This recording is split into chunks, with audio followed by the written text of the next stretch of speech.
So about 7 or 8 weeks ago, I made a Hugelkultur garden bed, and some of you expressed some interest in seeing an update on the bed, so I thought I would make that video for you today. And I am going to share my experiences with this bed because this is the first time that I had ever made one, what I've learned, and what I would do differently in the future. Welcome to True Freedom Permaculture, where I show you all the tips and tricks you need to have a green thumb, even if you weren't born with one. So here's the garden bed, and I've purposely done very minimal intervention so I can see how the bed really functions on its own. And that's supposed to be one of the perks of Hugelkultur garden beds, is that you aren't supposed to have to do a lot to them. Now, some things that I have done, if you can see here, for example, on this pumpkin, you'll notice that some of the leaves are missing, and I have had to remove some of these leaves because they were developing powdery mildew, and I didn't want that to spread to the other plants on the bed. So if you see some leaves missing, that is due to me. And that really is it as far as, see, there's some more that are missing here. That's really it for what I have done.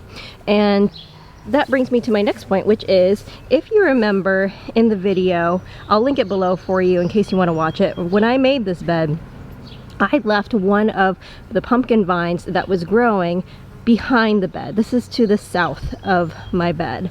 And, you know, I just did it as an experiment to see how a pumpkin vine grows that is placed directly on the bed, like this one here. You can see, where's the base? You can see the base right here to the pumpkin that's growing. I'm so excited, so cute. Anyway, how that pumpkin vine is growing versus the one that was started to the south of the bed. The base is located here. And as you can see, you know, well, as you can't see because I removed the leaves, sorry. I did experience some powdery mildew because on this plant especially, and I think that that's where it started. If you notice, this is just kind of common sense. It's located behind the mound. So we've created a microclimate where there is a windbreak. The mound serves as a windbreak. And because of that, it is more conducive to disease developing and whatnot. So I would say in the future, I wouldn't necessarily place, especially anything in the cucurbit family, behind the mound.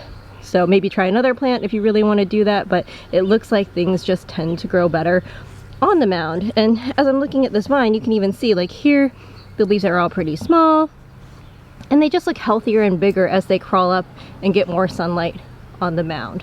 So that is something that I have learned. Now, as far as watering goes, you're supposed to not have to water Hugelkultur garden beds as much because the wood underneath this mound, which serves as the base, is supposed to retain a lot of water. And I have found this to be true compared to my normal garden beds. We went away for about 5 days, and while other plants in my other garden beds were showing signs of like leaf curl from being too dry and the leaves kind of looking dead, these plants on the Hugelkultur mound seemed totally fine, and I've gone up to a week without watering this bed at all. And in fact, since I created it 2 months ago, I think I've only had to water once, which is really nice. So now let me take you through the bed and we'll look at each individual plant that I planted. So this was the tomato, and you can see the first tomato here. And it never gets old, honestly, like watching this stuff grow, but this tells me this is going to be a Cherokee purple tomato, and they're delicious, and I'm really excited. So tomato plant seems to be doing well. I do provide support by using a cage, and what is coming over to meet it is the cucumber. And I find this really interesting because the cucumber vine, and I think I do have a cucumber, yep, right underneath there, my first cucumber developing in here. What I think is interesting is that this cucumber vine, let's follow back to the base of it, which is located here, is actually crawling to the, let's see, the east.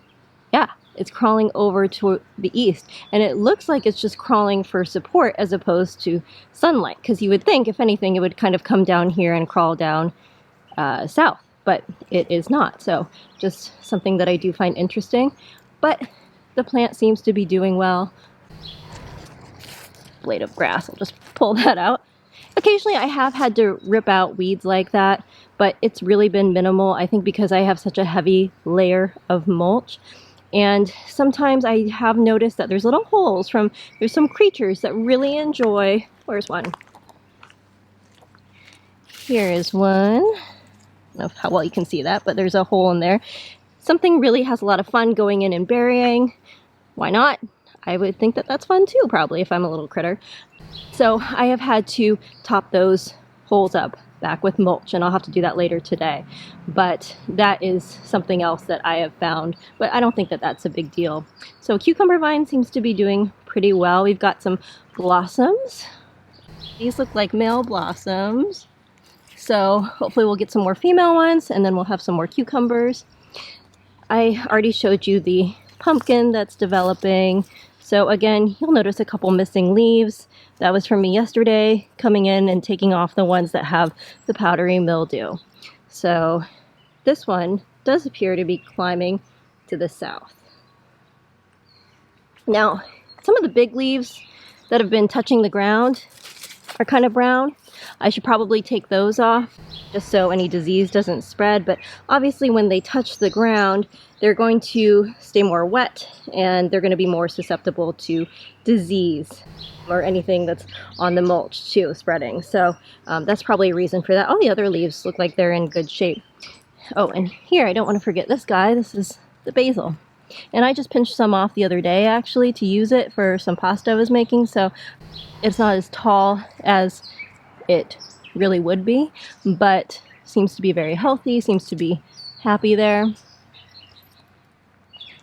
Small weed. Sorry, I can't help myself. Gonna pluck that out while I'm here. Okay, so we have the kabocha squash. I just think these leaves are so pretty. But the kabocha squash just really has not taken off. And it's growing, so it's not like it's not growing, but it's really slow. So I'll have to look that up and see if that's normal, or perhaps because it's to the right of my Roma tomato, it's not getting that sunlight in the afternoon, mid-afternoon, late afternoon that's coming in from the west. So, that's possible too. It's really only getting this morning sun, which could be affecting things. Oh, we have some. See, I really want to get this. You can see the bees. They really love the squash blossoms. So this pumpkin, like I said, this is the one planted from the south. Leaves look nice and healthy as it's coming up over the mound. It is climbing towards the sun.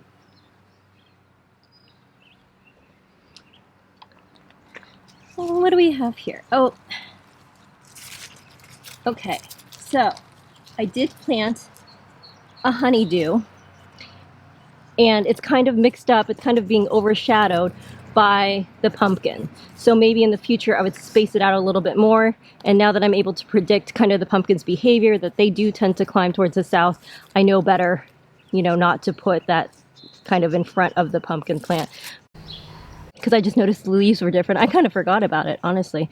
But yeah, it has some blossoms, so we'll see what it does. So same thing with the kabocha. It's not like it hasn't grown since I put it in, but the growth seems to be minimal.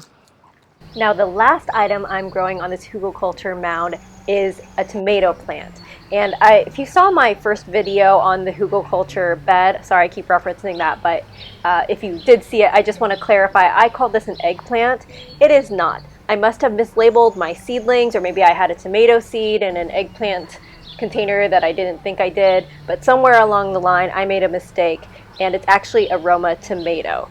So knowing that now, really it's not anything different. It's still in the nightshade family. I just am not going to have eggplants this year, which is okay. I've never grown them before, was looking forward to trying them, but hey, we'll do that next year, no problem. So as you can see, the only thing that I'm kind of worried about is this portion of the plant touching the mulch below, because it does make it more susceptible to disease like we've already talked about. So I might stake it, I might put a tomato cage around it, we'll see. And in the initial video, I thought that it was straining towards the light, and it might very well be, but I also see lots of fruit developing on the vines like you can see here. So it seems to be doing what it needs to. So for the time being, I'm probably going to leave it. It is still early morning and I'm sweating. It is hot out, and so I'm going to keep this brief, but I just want to thank you for watching, and maybe this video inspired you to create a Hugelkultur garden bed of your own. If it does, I hope you have fun with it. It is definitely something that I plan to use again in the future, so I will be using this bed and possibly creating some more. So until next time, and I will see you soon.